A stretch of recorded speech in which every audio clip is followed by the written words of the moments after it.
All right, folks, let's get started. My name is Nico Kabar. I'm a solution architect at Tigera, and today we will be talking about some of the design consideration and best practices for running your Rancher clusters with Calico. So welcome to the session, and thank you for taking the time to be with us today. Just a bit about myself. As I mentioned, I'm a solution architect at Tigera. Previously was at Docker, and prior to that was at Cisco. So been working within kind of the space of containers and networking, Kubernetes, and kind of cloud throughout kind of my tenure. And I'm pretty passionate about kind of the topics, the intersection of those topics. So today we have an agenda here for you. Mainly, I'll start off with talking about the introduction to Calico and Tigera. In the case that you're not familiar with what we do and what the Project Calico does and how it kind of fits into the Kubernetes ecosystem, specifically with Rancher. We'll talk about kind of the power of Calico and Rancher and some of the design consideration, and we'll leave some time for Q&A. If you have any questions, feel free to put it in chat, and I'll be more than happy to answer it for you towards the end of the discussion here. So let's get started.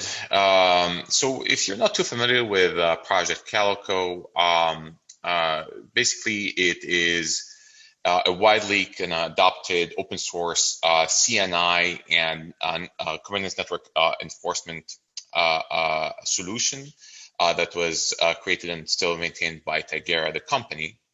And we pretty much started off with when Kubernetes was started, and we helped define both kind of the spec for the CNI as well as the spec for Kubernetes network policies. And we're participating founders in other open source projects like Istio and Spiffy and Envoy as well. So as I mentioned, Calico itself is powering hundreds of thousands of Kubernetes clusters today and can be deployed pretty much on everywhere you have Kubernetes and even beyond. Calico can be also used not only to protect and secure your Kubernetes workloads and provide network security, but also provide network security for even standalone Linux environments as well. So one of the options that, among that, beyond the managed Kubernetes like EKS, GKE, AKS, and IBM IKS, all of which have used Calico by default for network policies, and also a lot of the on-prem or even self-managed Kubernetes services like Rancher that we'll be talking about today, OpenShift, Docker Enterprise, Tanzu are all also provide Calico as an option. And we work closely with all those partners to ensure, both the Calico as well as Calico Enterprise, which is our enterprise solution, works out of the box and supported by those partners. So beyond Calico itself as a CNI, we have a solution that goes beyond just the CNI and the security components that is called Calico Enterprise. As I mentioned, builds on top of the power of the open source, but it kind of extends that to focus on a lot of use cases that our enterprise customers are facing and providing solutions around those. As I mentioned today, we have more than 150,000 known clusters that are powered by Calico or Calico Enterprise, and of which you can see here some of our largest enterprises are customers of Calico Enterprise, and it's widely deployed within those environments as well. So in terms of our partnership with Rancher, probably many of you heard the kind of recent news, which is great for our partner Rancher, their acquisition by SUSE We've been kind of working with Rancher for years now and kind of developing supported solutions together, ensuring that both from an open source perspective, as well as if there's a need to go to Tigera's Calico Enterprise, both solutions are supported and are integrated, both from, as I said, from an open source perspective, as well as from an enterprise perspective, easy to use, supported solutions that integrate both the platform, the Rancher's platform, as well as Tigera's Calico Enterprise. So if you're working with Rancher today, or you have provisioned some Rancher clusters, or you're kind of in the process of designing Rancher clusters, at some point in time, you'll be kind of looking into making a decision around the CNI option. So if you're not familiar, CNI stands for Container Network Interface. So it's kind of the pluggable solution that you have to make a choice on when you're creating any Kubernetes cluster. And there's a few options out there, of which Calico is one. But Rancher, and this graph is from Rancher's site, Rancher provides 4 options out of the box that when you're creating your cluster, you can pick one, and Rancher will take care of provisioning cluster with such CNI. Canal being the default, and Flannel, Weave, and Calico. And Canal is basically a combination of Calico for policy enforcement and Flannel for networking. So if we focus on the Calico piece, and just from a comparison perspective, you can see this this graph table documented, kind of comparing various aspects and features of the CNIs around the network model that they use, the route distribution if they're creating layer 3 network, the network policies, enforcement if they can do that, and external data source for storing all the data required to create for the CNI configuration and beyond, as well as kind of the ingress and egress policy enforcement. So if we want to summarize both for Calico and Calico Enterprise, we'll go through this thoroughly in the next couple of slides, but those are the kind of various factors that would you as a user and an operator need to kind of consider when it comes to making that choice. And hopefully in the next 10 to 15 minutes, we'll discuss both the design scenarios as well as the best practices around those, and that would kind of help you understand, one, how, what to look for and how to design your Rancher cluster with Calico, and 2, what are the best practices around that. So if we take a look at some of the reasons why we believe that powering your Rancher clusters with Calico provides a really solid and robust and scalable solution to kind of power your single cluster, multi-cluster deployments on top of Rancher. So let's start with a few of those factors here. The first of all, we provide a tool called Calico Cuddle, which is a kind of simple, easy to use open source tool to manage all, configure, and view all network related configurations. So a lot of the management for Calico can be done with kubectl, but if you're looking at it from a networking perspective, specifically looking to get certain configuration or troubleshooting, or from a networking angle, it will make more sense to having an easy to use tool that you can use to automate the configuration and deployments of your network on top of Rancher. So that's a great asset that you can use. From networking options, which is a critical factor in your design criteria, if you're running Rancher on-prem within your data center or on a public cloud, or you have a set of design requirements around if you want to make sure that the networking model that you use is either routable or not. That is it integrated with your existing network or not? For a lot of users and customers I work with, that could be a really good option.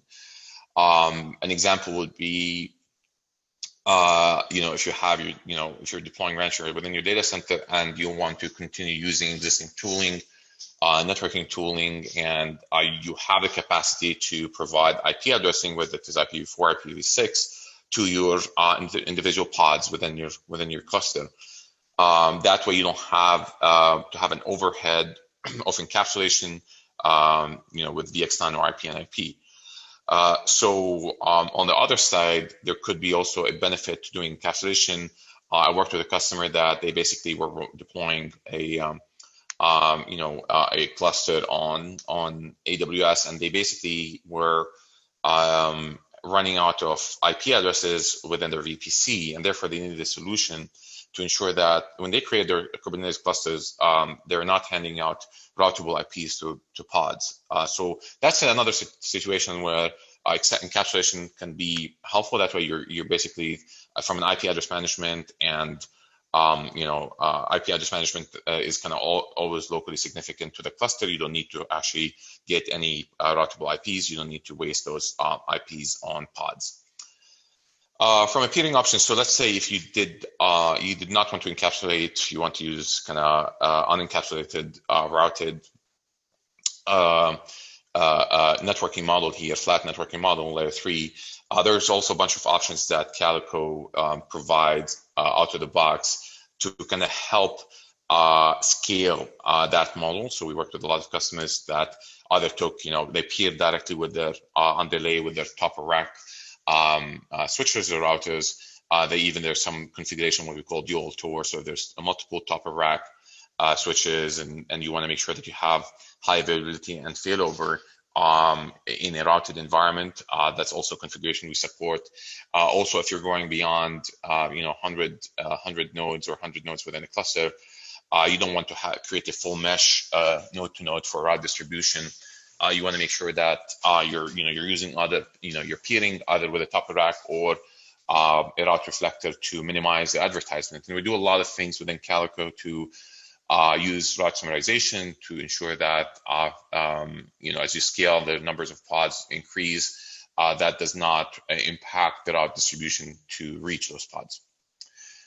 The next area is around network policy enforcement, making sure that not only you have connectivity between your pods, but also you're providing you're implementing and enforcing network policies to help your enterprise as you add applications. That way you're not you're securing those applications at the at layer 3 all the way to layer 7 from a network security perspective. Beyond what Kubernetes network policies offer, we have something called Calico network policies, and they are basically extend the power of Kubernetes network policies. And there's a long list of added functionalities, including things like global network policies. So instead of having it be namespace, you can actually create global network policies that apply across all namespaces or selectively apply to certain namespaces based on labels. That's a functionality, for example, is only available with Calico network policies. The policies are enforced in both ingress and egress directions, so you can you can do that as well. Finally, we have a capability called application layer protection that integrates both Calico for network policies at layer 3 and 4, but also adds capabilities to secure your application all the way to layer 7 using and relying on Envoy and Istio. And all can be, the definition for that policy is all in one place in a Calico network policy, but the application or the enforcement happens at at the multi-layer approach, layer 3 and layer 4 by Calico, and layer 7 by Envoy. Finally, or the final two notes here is around the kube proxy modes. As you might be aware, that there are different modes that you can actually have your kube proxy set up in. One is the default is using IP tables, and the other is more robust using IPVS. Both modes are supported with Calico. And finally, from a data plane perspective, the default kind of Linux networking data plane that is used is IP tables, and we've done a lot of enhancements with IP tables to ensure that it's robust and it can scale with a number of policies and a number of pods and services that are running within your cluster. But also we went above and beyond, and we introduced, I think 4 months ago or so, we introduced eBPF and tech preview, and we're actually GAing it in the next month or so, which is eBPF is a whole lot kind of more robust data plane that Calico is providing an option to use that minimizes the resources, CPU specifically, per gigabit for your pod networking, as well as kind of does a lot more optimization around resource consumption, as well as kind of throughput utilization as well. Finally, if you have both kind of running, if you have Windows or have Windows workloads on Kubernetes, especially on Rancher, the Calico is pretty much the only supported CNI that provides both Linux and Windows capabilities. Across the board, you have Calico being kind of the solution here, regardless of the type of the workloads that you're planning to run on your cluster. So those are some of the few areas of where we believe is value-added functionalities and solutions that Calico can provide to you when you want to run your Rancher clusters, and reasons why a lot of our customers are using Calico to power their solutions. So now that we kind of looked at that, let's switch to looking more on some of the design consideration. And a lot of these examples or questions came actually through our engagements with customers over the past couple of years. And there's a lot of questions, and feel free to kind of ask those questions in chat. I'll be taking a look at those and providing some answers toward the end. But some of the questions that you may want to ask yourself before you even provision your cluster with Calico or even without Calico. So those are kind of overall networking consideration. One of the most critical things to remember here is that, especially when it comes to networking, you kind of have to do a lot of research and design before you even get started, because unlike your typical deployment on Kubernetes, the networking configurations are extremely difficult to change post-deployment, especially like the CNI choice itself is impossible to change post-deployment. Some of the aspects we'll talk about can be changed, but it's something that's going to be very disruptive to your operations. So that's why it's really important to kind of look into those design considerations before you actually make a decision, before you actually deploy your clusters. So the first question is like how to choose a pod sider, how to choose a service sider. So if you're not aware, you kind of have it, especially within Rancher cluster config, you have to specify, there are defaults, but you have to specify a cluster pod sider that is assigned, basically used to assign each pod an IP address from it, as well as service clusters range that is used to assign the VIPs for each of the services. They, of course, need to be non-conflicting, but just a reminder that the pod IPs and pod sider is handled by Calico. So Calico is responsible for the IP address management. However, the cluster service sider is something that the kube controllers themselves handle, because it's a virtual IP that is handled to services. That is released and kind of assigned to services by Kubernetes controllers themselves, while the pod IPs is handled by the CNI when the pod is coming up. So how big should it be, and does it need to be private or extended routable, are two great questions to ask. So how big should it be? It kind of all depends on, for the pod specifically, how many pods you anticipate to run, and of course you're going to have a lot of room to grow. I mean, starting with /16, if especially if you can get /16, if it's something that you're using a encapsulated private network, that means that you can pretty much select whatever you want, and you can make it as even /8 to give you enough capacity for your pods. But the /16 is a good starting point for your pods. Now, if you have it, if you decide on a networking model to be unencapsulated, that means that you have to rely on the you have to request internally a cider for your pods and the services that is routable, and then you have to provide that to Calico to use it to hand pods from. But the key thing to remember here is that if you decide to make your network routable, you have to ensure that that slice or that side that is something that your network team has provided to you for your use within this cluster, and it cannot be overlapping with anything else within your network. So if we continue on some of the other design consideration, some of the questions that we've been seeing a lot are what data plane to choose when it comes to when you're using Calico. As I said, the default one is IP tables. It's very stable, very robust. I would say more than 90-95% of our users use that. Of course, we have some users who are using, of course, they're running Windows, therefore it's going to be the Windows networking stack with HNS. And we have some users who are kind of trying out eBPF for its robustness and some of the additional functionalities. But a good starting point is to start with IP tables unless there's a compelling reason not to. As I said, we're planning to GA eBPF support in the next 2 months. So that would be a good time to start testing it and using it if you believe that that's a better option when it comes to your deployment here.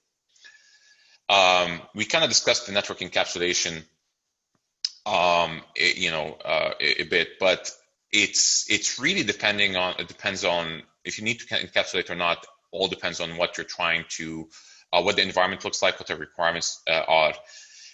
If you have all your nodes within the cluster are all in the same layer 2, you don't need to encapsulate. The reason, if they extend beyond the layer 2, you need to encapsulate. So let's say you're running your Rancher on AWS and you have to split your working nodes across 2 AZs. In that case, you kind of have to encapsulate because the 2 availability zones are across 2 separate layer 2 subnets, and therefore you need to actually bridge them by using some form of encapsulation. And we offer both layer 2 encapsulation with VXLAN as well as layer 3 encapsulation with IP and IP. So when both have their own sets of pros and cons that you need to kind of consider when you're deploying or you're designing your cluster. We talked about the initial IP pool CIDR, and I think we had that already discussed. The pool CIDR range to launch the cluster with.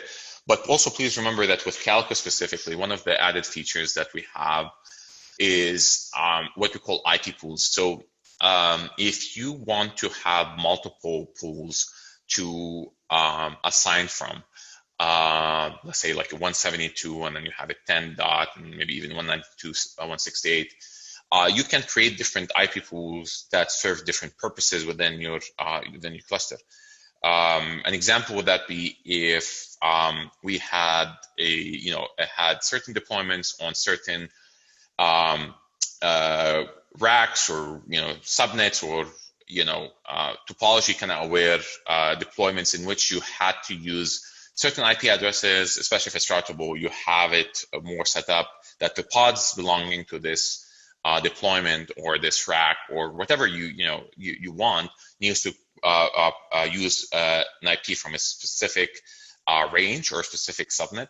That's a functionality that you can do with Calico. Or, for example, if it's specific namespace need to pull or use specific IPs. We've had a lot of scenarios where because of that you can open certain ports or certain security groups or certain firewall groups to allow certain traffic going from that namespace for that specific application. And in order to give align a specific IP from a subnet to that namespace, Calico can do that for you. The next step is around what we call an IP pool block. So an IP pool block is we talked about the cluster-wide IP pools, so for all the pods across all the clusters. But when it comes to actual assigning of the IP address, what Calico does is that every node in the cluster, it assigns it a what they call the pool block. So from that larger IP subnet for all the pods, it kind of splits those and slices those into typically /26 for every node in the cluster, and that's kind of adjustable. But that's basically a mechanism to align a slice of the larger subnet to a specific node, and all the pods on that node will use an IP from that block. Now, that doesn't mean if you need more IPs, it's not going to be adjusted. Calico is smart enough to adjust those blocks and make sure that you have enough IPs on that node. And the main driver behind this is to ensure that when it comes to route distribution, we're minimizing the advertisement. So by making sure that you're sticking to the specified IP from that block, all the pods in that node are going to have the same slice, a /26. So in terms of advertising only, that will be advertised throughout your network. Finally, if you are looking at the question around kind of allowing or if you need natting or not, source natting from the pods or from the nodes themselves, it kind of all depends. If you're doing encapsulation and you're trying to, your destination is beyond the network of the pods or the Kubernetes network itself, then you need to do source natting from the node so that the outgoing traffic is going to be source natted. So it's going to be using the source IP of the node itself that the pod resides on, and the traffic will go back to that same node. Of course, if you are using a non-encapsulated routable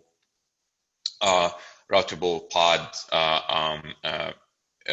flat network, then you'll need to do NAT because everything is basically routed throughout your network, and all the destination IPs or the destination traffic is going to be something that is going to be routed within your network.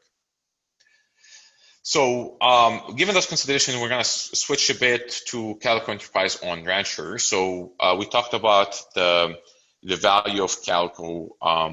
Everything I mentioned so far is all the capabilities that you can, by just selecting Calico when you deploy your Rancher cluster, you'll get all those functionalities. Everything is kind of at your hands there. But let's see what, if we go above and beyond those capabilities, especially for enterprise use cases, what is the value of Calico Enterprise, especially on Rancher? So the three key areas that we focus on from an enterprise solution that runs from Calico Enterprise perspective are security controls to ensure that you're implementing the security controls required for compliance and auditing and so forth. Access controls to ensure that you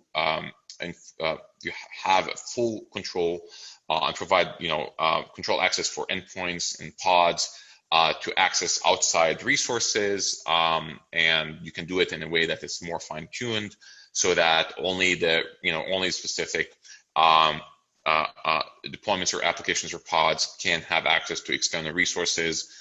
And finally, from a visibility and troubleshooting, if you're running your Kubernetes cluster, as is your Rancher cluster, you'll probably struggle to understand what's going on in the cluster, especially from a networking perspective. So having the tooling around visibility and troubleshooting can immensely help you to resolve problem faster and come to root cause faster by having that a presentation of what's going on in an easy to use way. So typically, if in working with a lot of users and customers over the past couple of years, there's, if you're on your Kubernetes journey, there's typically we've seen 5 different stages, of which, starting from education to testing to some piloting, some pre-production application, to taking some of those applications to production and then doing some mass migration. And we have customers across all those stages. In particular, if you're within stage 3 or 4, this is where some of the advanced use cases that are kind of addressed by Calico Enterprise come into play. So as we said, egress access controls, visibility and troubleshooting, and enterprise security controls are 3 key ones that I'll talk about today that will kind of immensely benefit you, especially as you're running your production applications and you have an SLA that you're responsible for and you want to meet.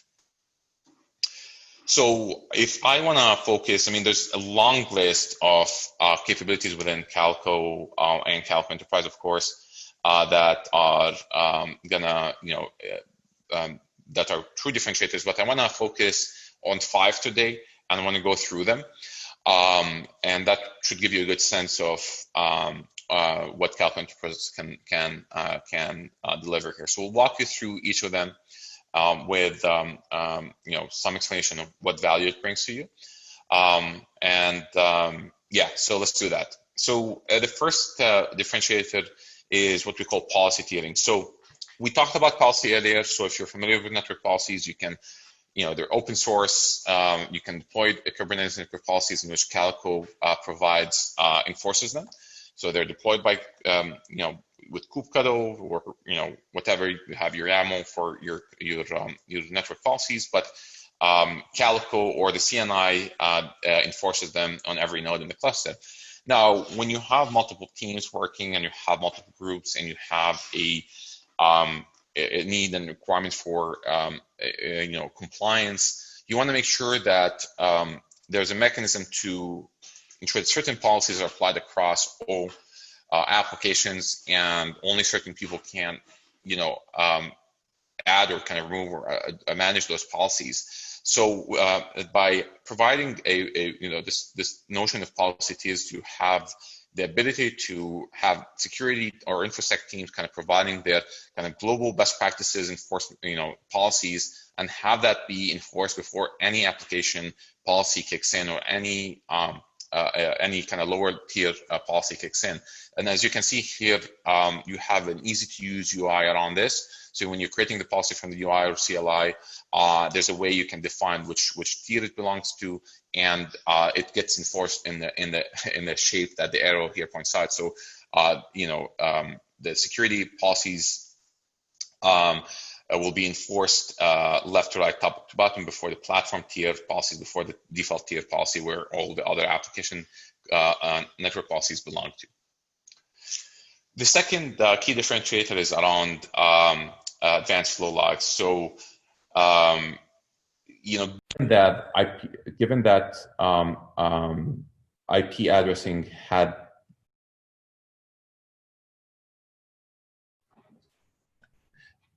given that there is IP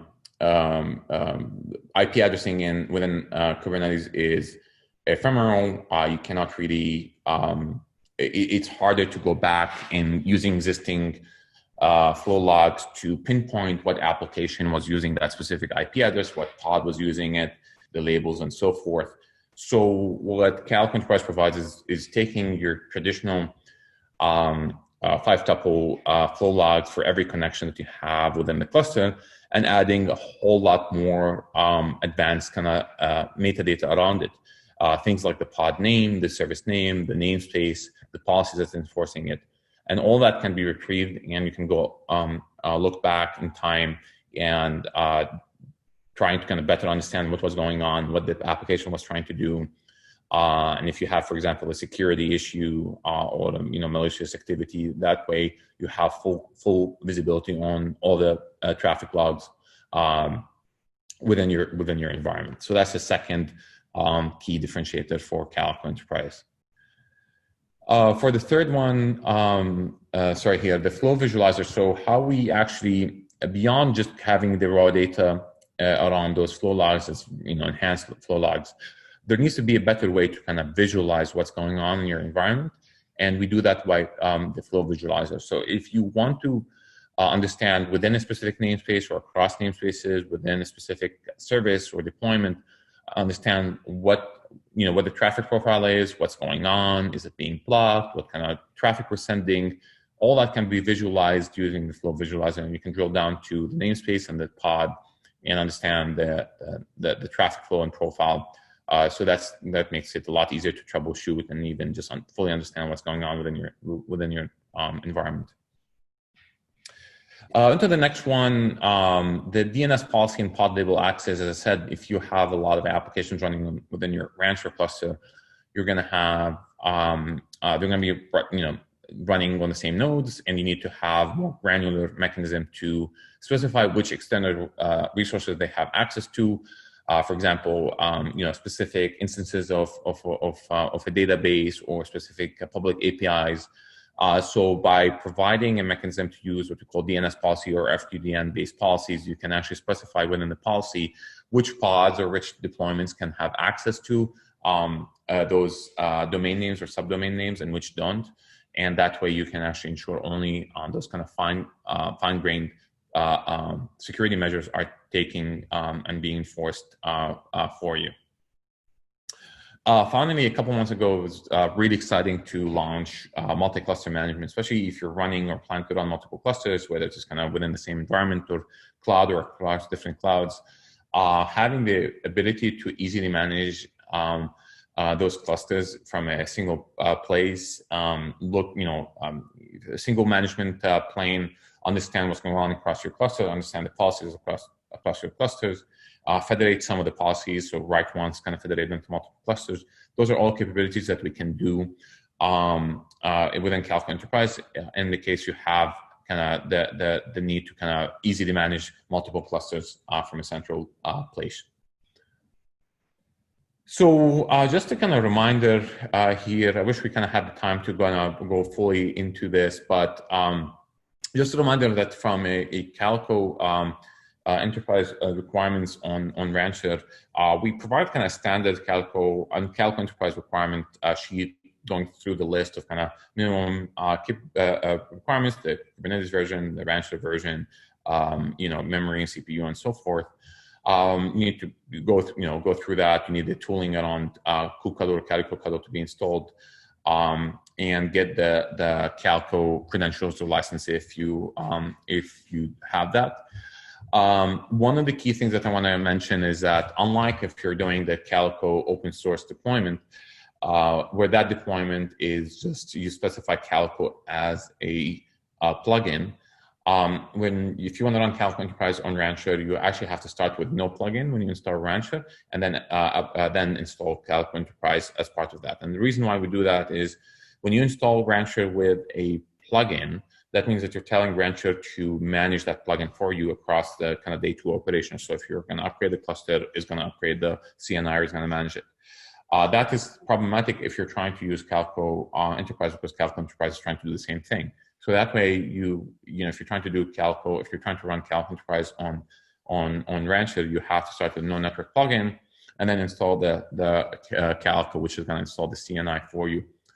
And finally, you need to provision a persistent volume from a storage class to ensure that all the data that I talked about from a flow logs is stored on that using that PV.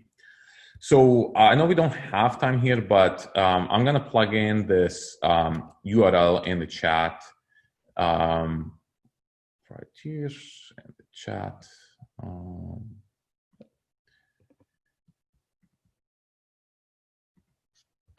And if you want to go kind of offline and deploy either Rancher for with Calico, either open source Calico Enterprise, I provided you with all the configurations. It's basically two YAML files, two cluster files, cluster YAML files defining all the that's needed, and for you to kind of to play with and deploy Calico with Rancher and Calico Enterprise with Rancher. I go through a sample deployment where you have one control plane, 3 worker nodes, specific pod CIDR range, specific service CIDR range, deciding on encapsulation using IP and IP, which is the default, and the block size of 26, and enabling that outgoing. So all that is kind of provided to you, provided to you through this sample public repo, where you can kind of summarize all the questions that I highlighted when it comes to kind of designing your network and going through two cluster configs that you can just plug and play and get your cluster up and going that way. That being said, I know we have close to 15 minutes or so. I'm happy to take any questions, but before we do that, if you have never played with Calico Enterprise, and you don't have the resources to do that, feel free to head to tigera.io/trial, and you actually can request an instance of Calico Enterprise running on Rancher, where you can actually go through all the we have a couple of labs for you, so you can see all the magical stuff I talked about around the use cases through deploying an application and looking into the visualizer and so forth. So it's actually pretty cool to do that. So feel free to request a trial instance for you there.